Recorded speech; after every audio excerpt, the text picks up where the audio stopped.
सखी गुदा गुदी बारा होला। बबुनी हम हंसा तानी आ तू आ करतारू नारे बुरबकवा आ कैसे कि मैडम जी नु हाउ काम करवावतारी।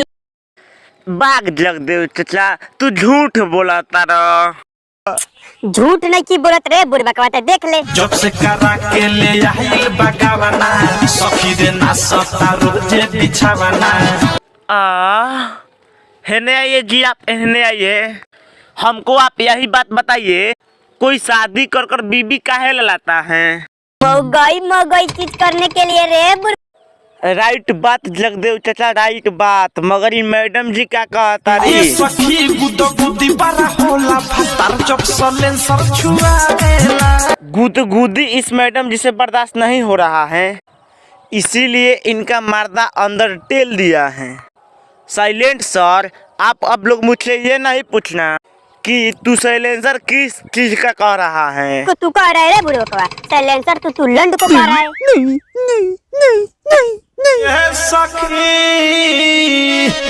गुदा गुदी बारा होला। अरे माई रे, का भइल रे बढ़नी फाटो तहनी के? ये जगदेव चचा गाना जल्दी बंद करो, बंद करो। तोहर घुसवा हम फाट गए कथी करे लुए पपी एरी तोहर फाटल बा। देखा लोग भाई लोग, ये अवधेश प्रेमी हवन।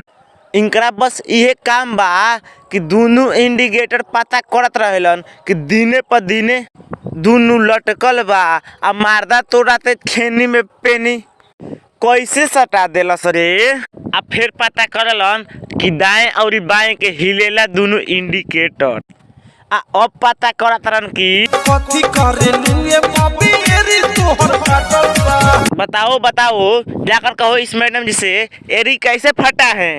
और हम कहना चाहते हैं अवधेश प्रेमी भैया, जाकर आप पढ़ाई लिखाई करना चाहिए और कोई बड़का सा खोज कीजिए। और आपको तो यही पता करना है कि कथी करे लुए पपी एरी तोहर फाटल बा। अवधेश प्रेमी भैया, आज मैं आपको पक्का कह रहा हूँ, भरत सा के लंड एभर दे दूंगा, पक्का दूंगा। ये जगदेव चचा, चलिए आप दूसरा गाना लगाइए।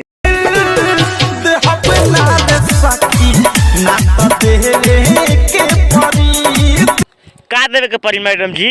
अरे बुढ़वा को मजा रोजो लिया